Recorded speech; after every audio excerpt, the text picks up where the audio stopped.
Mr. Stink by David Walliams. Chapter 1. Scratch and Sniff. Mr. Stink stank. He also stunk. And if it was correct English to say he stinked, then he stinked as well. He was the stinkiest stinky stinker who ever lived. A stink is the worst type of smell. A stink is worse than a stench. And a stench is worse than a pong. And a pong is worse than a whiff. And a whiff can be enough to make your nose wrinkle. It wasn't Mr. Stink's fault that he stank. He was a tramp after all. He didn't have a home, and so he never had the opportunity to have a proper wash like you and me. After a while, the smell just got worse and worse. Here's a picture of Mr. Stink. He's quite a snappy dresser in his bow tie and tweed jacket, isn't he? But don't be fooled. The illustration doesn't do justice to the smell. This could be a scratch and sniff book, but the smell would be so bad you would have to put it in a bin and then bury the bin very deep underground. That's his little black dog with him, the Duchess. The Duchess wasn't any particular breed of dog, she was just a dog. She smelt too, but not as bad as Mr. Stink. Nothing in the world really smelt as bad as him, except his beard. His beard was full of old bits of egg and sausage and cheese that had fallen out of his mouth years before. It had never, ever been shampooed, so it had its own very special stink, even worse than his main one. One morning, Mr. Stink simply appeared in the town and took up residence on an old wooden bench. No one knew where he had come from or where he might be going. The townfolk here were mostly nice to him. They sometimes dropped a few coins at his feet before rushing off with their eyes watering. But no one was really friendly towards him. No one stopped for a chat. At least, not till the day that a little girl finally plucked up the courage to speak to him. And that's where our story begins. "Hello," said the girl, her voice trembling a little with nerves. The girl was called Chloe. She was only 12 and she had never spoken to a tramp before. Her mother had forbidden her to speak to such creatures. Mother even disapproved of her daughter talking to kids from the local council estate. But Chloe didn't think Mr. Stink was a creature. She thought he was a man who looked like he had a very interesting story to tell. And if there was one thing Chloe loved, it was stories. Every day she would pass him and his dog in her parents' car on the way to her posh private school. Whether in sunshine or snow, he was always sitting on the same bench with his dog by his feet. As she luxuriated on the leather of the back seat with her poisonous little sister Annabelle, Chloe would look out the window at him and wonder. Millions of thoughts and questions would swim through her head. Who was he? Why did he live on the streets? Had he ever had a home? What did his dog eat? Did he have any friends or family? If so, did they know he was homeless? Where did he go at Christmas? If you wanted to write him a letter, what address would you put in the envelope? The bench, you know, the one round the corner from the bus stop. When was the last time he'd had a bath? And could his name really be Mr. Stink? Chloe was the kind of girl who loved being alone with her thoughts. Often she would sit on her bed and make up stories about Mr. Stink. Sitting on her own in her room, she would come up with all kinds of fantastical tales. Maybe Mr. Stink was an old sailor who had won dozens of medals for bravery but had found it impossible to adapt to life on dry land. Or perhaps he was a world-famous opera singer who one night, upon hitting the top note in an aria at the Royal Opera House in London, lost his voice and he could never sing again. Or maybe he was really a Russian secret agent who had put on an elaborate tramp disguise to spy on the people of the town. Chloe didn't know anything about Mr. Stink, but what she did know, on that day when she stopped to talk to him for the first time, was that he looked like he needed the £5 note she was holding much more than she did. He seemed lonely too. Not just alone, but lonely in his soul. That made Chloe sad. She knew full well what it was like to be lonely. Chloe didn't like school very much. Mother had insisted on sending her to a posh all-girls secondary school, and she hadn't made any friends there. Chloe didn't like being at home much either. Wherever she was, she had the feeling that she didn't quite fit in. What's more, it was Chloe's least favourite time of year, Christmas. Everyone's supposed to love Christmas, especially children, but Chloe hated it.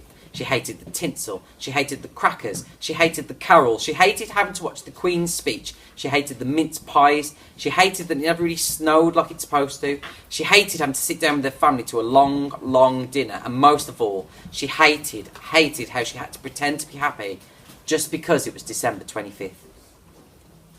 "What can I do for you, young lady?" said Mr. Stink. His voice was unexpectedly posh. As no one had ever stopped to talk to him before, she stared slightly suspiciously at this He stared at this slightly plump little girl. Chloe was suddenly a bit frightened. Maybe it wasn't such a good idea to talk to the old tramp after all. She'd been working up to this moment for weeks, months even. This wasn't how it had played out in her head. To make matters worse, Chloe had to stop breathing through her nose. The smell was starting to get to her. It was like a living thing, creeping its way up her nostrils and burning the back of her throat. Well, sorry to bother you. Yes, said Mr. Stink, a little impatiently. Chloe was taken aback. Why was he in such a hurry? He always sat on this bench. It wasn't like he suddenly needed to go somewhere else. At that moment, the Duchess started barking at her. Chloe felt even more scared. Sensing this, Mr. Stink pulled on the Duchess's lead, which was really just a bit of old rope, to encourage her to be quiet.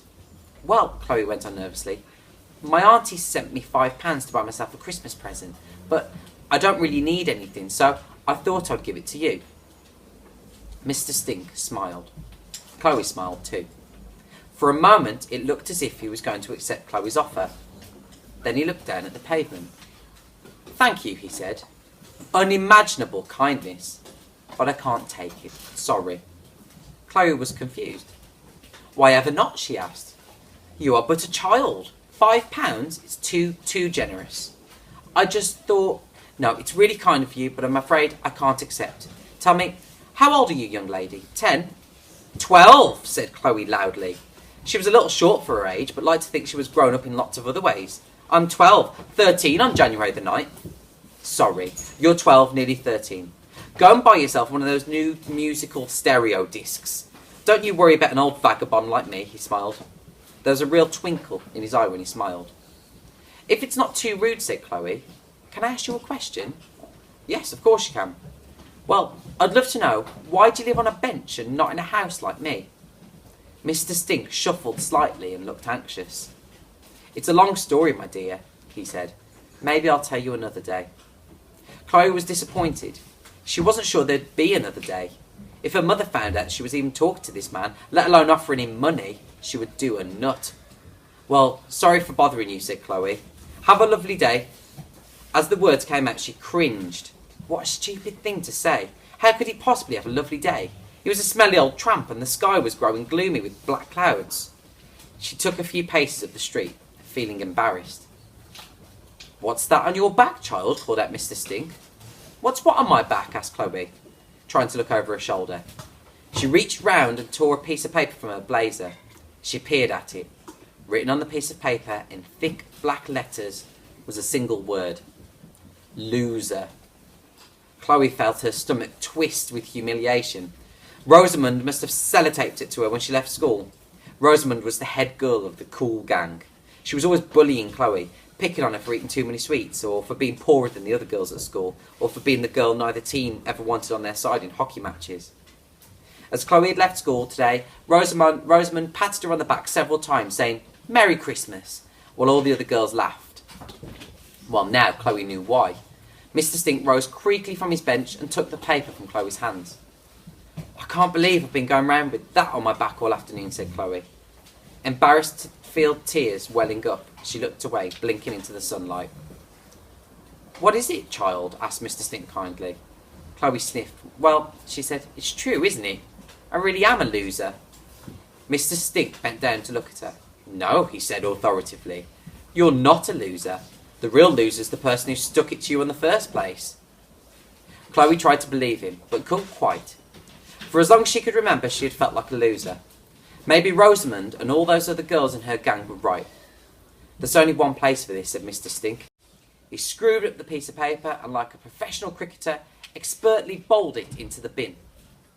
Chloe clicked this, and her imagination instantly started whirring. Had he once been a captain of the England cricket team? Mr. Stink brushed his hands together. Good riddance to bad rubbish, he said. Thanks, murmured Chloe. Not at all, Mr. Stink, said Mr. Stink. You mustn't let bullies get you down. I'll try, said Chloe. Nice to meet you, Mr. She began. Everyone called him Mr. Stink, but she didn't know if he knew that. It felt rude to say it to his face. Stink, he said. They call me Mr. Stink. Oh, hi, nice to meet you, Mr. Stink. I'm Chloe. Hello, Chloe, said Mr. Stink. You know, Mr. Stink, said Chloe, I still might go down to the shops. Do you need anything, like a bar of soap or something? Thank you, my dear, he replied, but I have no use for soap. You see, I had a bath only last year, but I'd love some sausages. I do adore a nice, meaty sausage.